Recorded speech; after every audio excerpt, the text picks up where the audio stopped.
Acabei de ficar sabendo aqui sobre a decisão do ministro de Alexandre de Moraes de censurar, como estão chamando, algumas notícias relativas ao presidente do Supremo Tribunal Federal, Dias Toffoli, e particularmente eu acho isso padrão, já é esperado, né? Mas eu também tenho algumas críticas a quem critica, porque esse negócio de chamar ministro de filha da puta, de nojento, cara, o mínimo de respeito pelos ministros do Supremo Tribunal Federal. Eles são magistrados da mais alta corte do nosso país e claro que a gente não põe de lado as particularidades criminosas que esses indivíduos têm, mas nós precisamos nos comportar como cidadãos, como pessoas de respeito e trazer para o debate uma crítica construtiva e não essas ofensas baixas que não levam ninguém a lugar nenhum. Já é bem esperado que o ministro Dias Toffoli tente fazer essa baliza com o STF para tirar ele da mídia, né?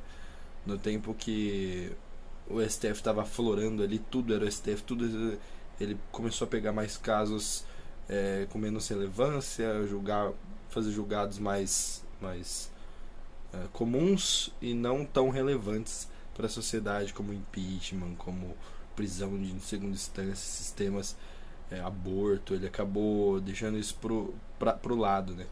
Porque justamente a exposição do STF fragiliza a instituição que não pode ser fragilizada, uma Suprema Corte que defende a Constituição Federal.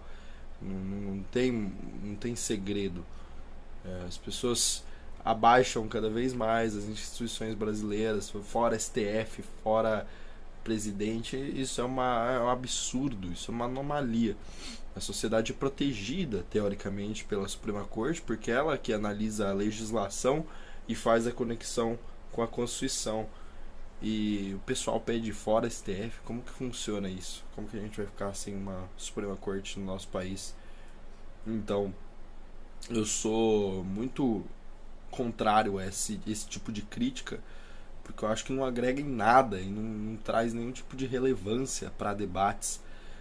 Agora, analisar com proximidade as condutas dos nossos ministros e ver se realmente está sendo cometido algum crime, isso é completamente válido, até porque é um exercício de cidadania que deve ser realizado, e aí, na medida da culpa dos envolvidos, deve haver sim um julgamento, deve haver sim uma prisão, mas claro, se concluído esse julgamento for determinada uma multa, cumpra-se a multa.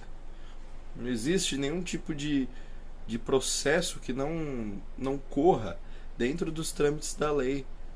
Se existe uma determinação de multa ou de prisão de 2 anos ou de prisão de regime aberto, prisão domiciliar, infelizmente, queiram vocês ou não, isso é completamente legal, isso está dentro dos nossos códigos, dentro do nosso processo. Isso não é uma brincadeira, eles não escolhem a dedo, entendeu? Porque muita gente que está distante desse universo acha que o ministro, ele, através do ativismo judicial, ele pode fazer o que ele quiser. Na verdade, ele segue sim os padrões da lei, e inclusive ativismo judicial é um passo necessário que os magistrados têm que dar, e é uma garantia de exercício da magistratura. Como que um ministro, como que um juiz pode presidir um tribunal, um colégio, sem ativismo judicial, sem elaborar suas próprias leis?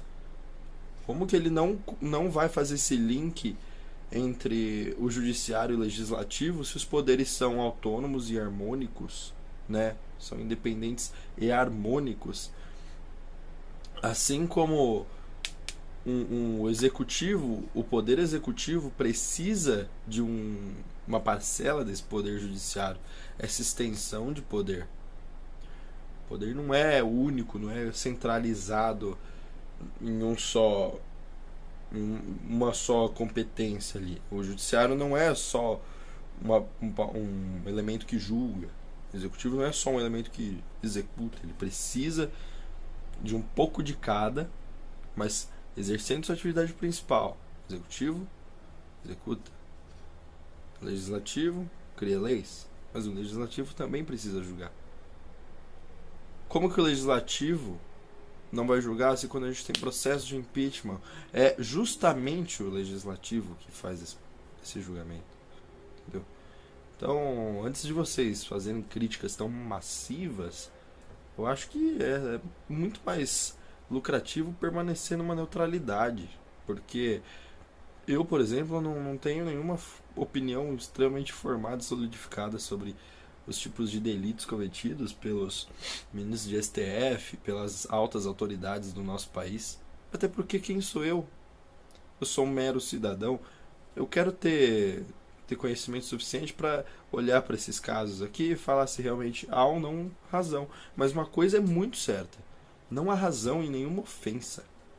Porque a ofensa é extremamente baixa, vil, dispensável e banal. Então vamos fazer mais críticas construtivas. Né? O STF não é qualquer órgão.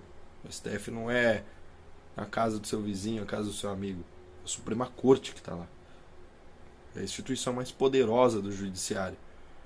E é ele que garante a nossa existência aqui embaixo. Porque justamente barra as inconstitucionalidades.